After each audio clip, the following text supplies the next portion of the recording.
Hi mga Mr. L! Welcome back sa aking YouTube channel. So for today's video, may panibago naman akong tutorial na i-share sa inyo, and I hope na magustuhan nitong video na to. And sa mga bago pa lang dito sa aking channel, make sure na mag-subscribe kayo. I-hit nyo na rin ang notification bell sa baba para lagi kayo updated sa ating mga latest tutorials. Kaya alam kong excited kayo, kaya tara, simulan na natin yung ating tutorial. Roll VTR!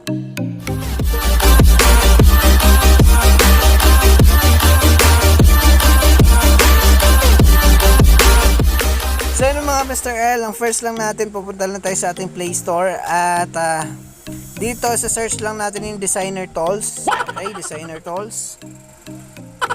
Yan mga Mr. L na designer tools. So kapag na-download nyo na yan, open nyo lang yan mga Mr. L. Then dito mga Mr. L, dito maghahanap lang kayo dito ng pang-overlay ninyo. So nakita nyo naman sa aking background, meron na akong overlay dyan. So ito turn up lang natin. So kung mapapansin niyo sa display ko, wala akong background, or punta tayo sa messenger natin, wala akong background. Okay? So para magkaroon tayo ng background dyan sa ating messenger or sa ating other application, kailangan lang i-download natin yon. Once na na-open nyo na yon, okay mga Mr. L, is punta kayo dito sa mockup overlay sa pangalawang baba. Ayan, mockup overlay. Then itong nasa gilid, yan, ito turn on nyo lang yan.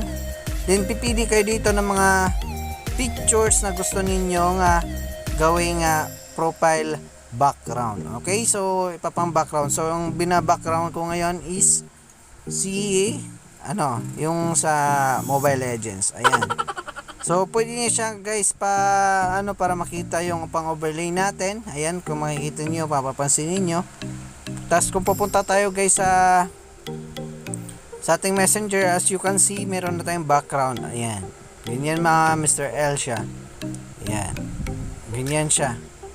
So meron na tayong background sa ating messenger. And also, pwede rin yan mga background guys sa ating other application. Kahit anong application na bubuksan natin is masasama pa rin siya as background. Para naman kung masyadong halata or masyadong hindi ninyo nakikita yung inyong videos dyan or nakikita, pwede ninyong ipababaan yung kanyang highlight. Okay, so adjust naman yung opacity niya dito, depende sa opacity ninyo. So ito turn on nyo lang yan, mag-add lang kayo at adjust nyo lang tong opacity na to. Ayan. So kung makikita nyo naman sa ating Facebook, mayroon na tayong background dyan. Ayan sa Mobile Legends, and also pagpunta natin sa Messenger, meron tayong background. So depende lang sa inyo guys kung magustuhan niyo itong application na to. I-share ko lang naman to, hindi ko naman pinipilit to mag-download itong application, but I share with you this application na maganda rin naman siya. Okay?